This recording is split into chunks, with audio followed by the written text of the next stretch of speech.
Sabemos que el agua es el elemento vital. Su correcto uso y administración representa un gran reto. A veces nos hace falta, y a veces es tanta que se lleva consigo nuestros hogares. Conocerla y entender a fondo los procesos por los que el agua atraviesa es clave para que México conserve una sustentabilidad ecológica. A la circulación y conservación del agua en la tierra se le llama ciclo hidrológico. Este ciclo comienza con la evaporación del agua. A medida que se eleva, el aire humedecido se enfría y el vapor se transforma en agua. Las gotas se juntan y forman una nube.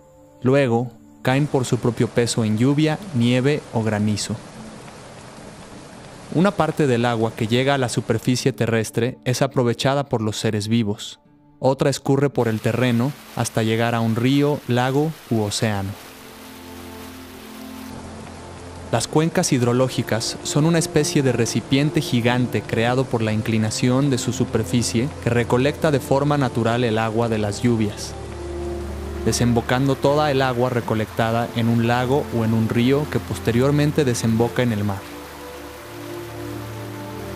Cada cuenca tiene características particulares que requieren que se midan. Cualquier población está sentada en una cuenca. Todos vivimos en una cuenca hidrológica. Una cuenca hidrológica es importante porque es proveedora de agua para consumo humano, para la agricultura, para hidrogeneración y para abrevaderos de animales. Por otro lado, el desbordamiento de un río sucede cuando el exceso de lluvia es tal que la cantidad de agua que la cuenca recolecta supera la capacidad de conducción.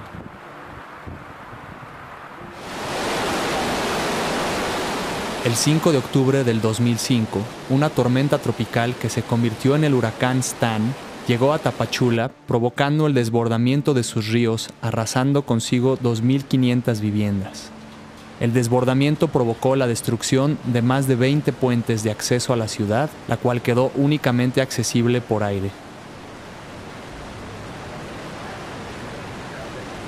Cuando el huracán Stan afectó a las poblaciones asentadas en estas cuencas, se hizo evidente la necesidad de un sistema de medición de la precipitación en las partes medias y altas de las cuencas.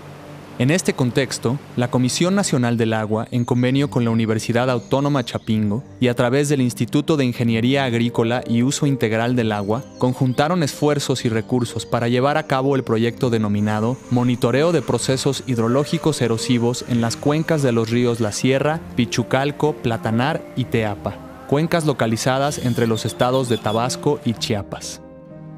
Complementamos el interés y la responsabilidad de la CONAGUA por conocer, digamos, y manejar las aguas nacionales con la experiencia que tienen los investigadores en las universidades, como la nuestra, que ya hemos llegado a convenios de colaboración para que nuestro personal se dedique a hacer las mediciones que la CONAGUA nos encarga o nos pide. Este estudio de generación de información sobre cuencas hidrográficas nos va a permitir implementar modelos de simulación de escenarios, el cual nos permitan obtener información de manera rápida y estar proveyendo de datos a los tomadores de decisiones en la República Mexicana. Teniendo como foco a estas cuencas, el proyecto estableció como objetivo principal el llegar a contar con un sistema de alertamiento que pudiese notificar a las poblaciones de un futuro desbordamiento del río y que éstas puedan evacuar la zona de peligro de forma anticipada. Conocer mejor las cuencas y dónde están asentadas las poblaciones para predecir y que la población sepa el nivel de riesgo en que está, ¿no? Entonces es muy importante hacer este tipo de estudios y mediciones, mantenerlos por muchos años para realmente caracterizar la dinámica hidrológica de la cuenca. Para lograr esto es necesario comprender y analizar en su totalidad los procesos hidrológicos que ocurren en aquellas cuencas. Esto requiere medir cada una de sus fases. Comenzando por la precipitación, es decir, la cantidad de agua que llueve y la frecuencia e intensidad con la que esto ocurre. El instrumento que se utiliza para medir la precipitación es el pluviógrafo.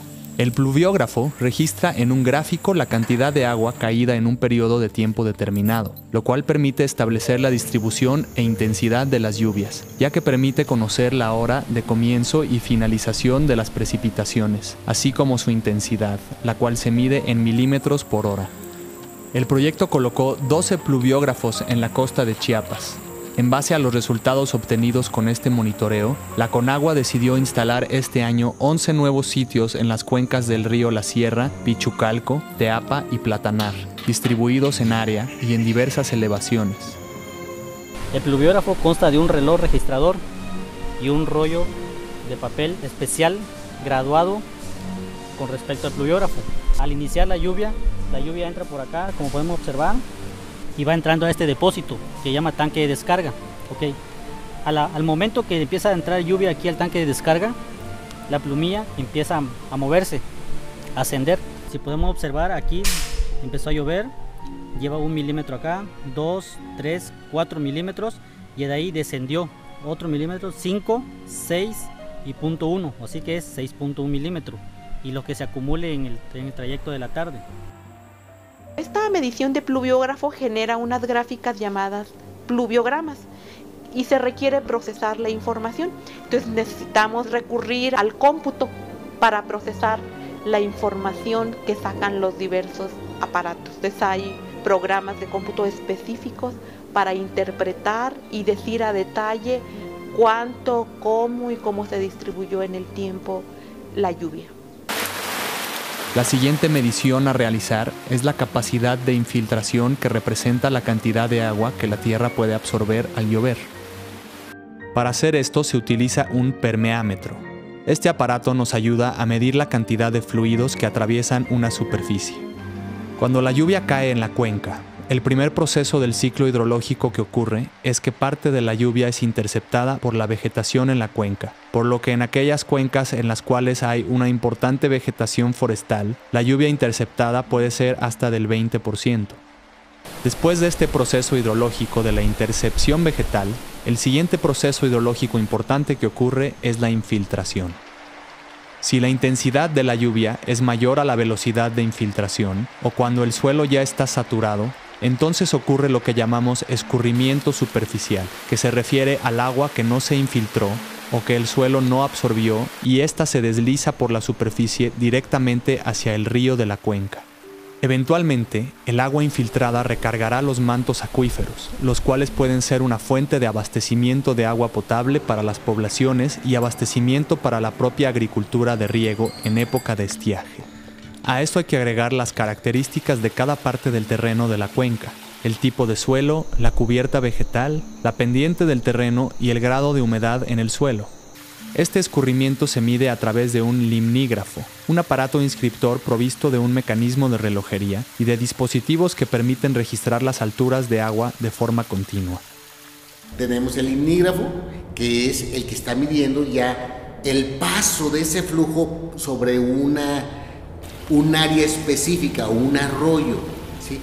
¿Cuántos milímetros o centímetros cúbicos o metros cúbicos está pasando por segundo o por minuto o por hora? Toman datos del escurrimiento y dice, esta agua que está pasando trae tantos gramos de sedimento. Esta agua que tomé en el minuto 1 trae una concentración de tantos gramos de sedimento. El agua que tomé en el minuto 2 trae tantos gramos de sedimento. Medir y analizar estas variables nos permite conocer puntualmente la forma en que cada tormenta impacta a un territorio específico. La medición constante de estas variables puede llegar a generar inteligencia estadística que, al conjuntar con radares meteorológicos satelitales, se pueda pronosticar la respuesta de los ríos y las cuencas a una tormenta que avecine, y así alertar a la población en caso de que sea necesario. Correlacionados los resultados de estos tres instrumentos, comenzamos a aprender cómo se comporta la cuenca. Hay modelos matemáticos muy sofisticados que simulan desde que llueve, de que se intersecta en la vegetación, hasta que escurre, bajan las montañas, llega a la población, a las ciudades. Pero esos modelos necesitan ser alimentados con coeficientes que solo pueden ser generados en una investigación como la que se está haciendo en este proyecto. Cuando estos desastres nos afectan, pues nos quedamos incomunicados y esto nos causa muchos problemas. Por eso es que de mi parte pues agradezco aquí a la Universidad de Chapingo, a Conagua por sus investigaciones que están realizando, sobre todo en esta área. Si nos ponemos a pensar en un futuro, todo este trabajo de investigaciones que ustedes están llevando a cabo, pues esto nos va a ayudar a final de cuentas, porque hay muchas cosas que buscarles soluciones, en este caso con los conocimientos que ustedes tienen. Pues, prácticamente de nuestra parte estamos muy agradecidos con ustedes. Además de la capacidad de alertar a la población en caso de un posible desastre, la investigación y medición de las cuencas nos otorga otros beneficios. La información que los instrumentos recolectan es replicable para generar inteligencia en territorios con características similares. También hacen tangible los efectos que la alteración humana realiza en el subsuelo.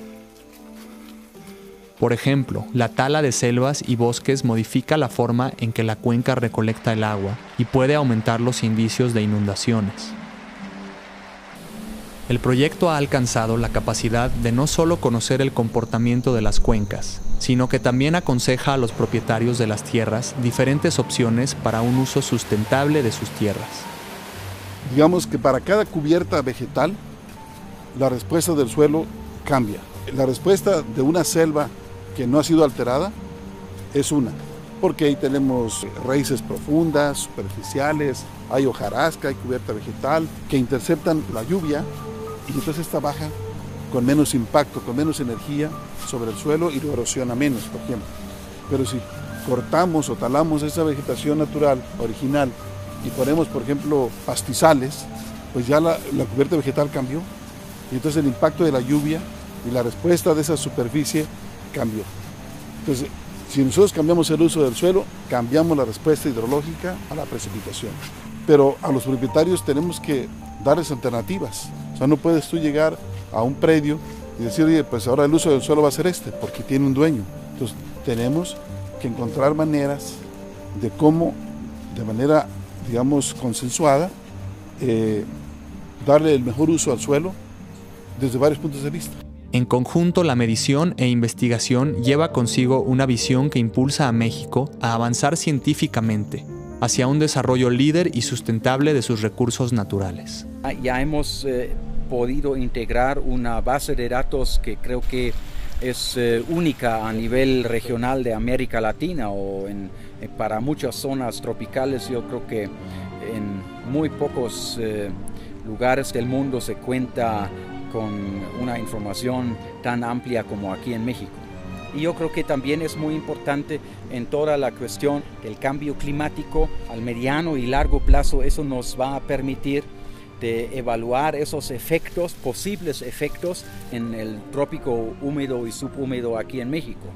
Contar también con el conocimiento necesario que garantice la seguridad de sus habitantes ante los desastres naturales y al mismo tiempo tratar a la tierra de forma apropiada para que mañana nuestros recursos naturales continúen diversos y disponibles.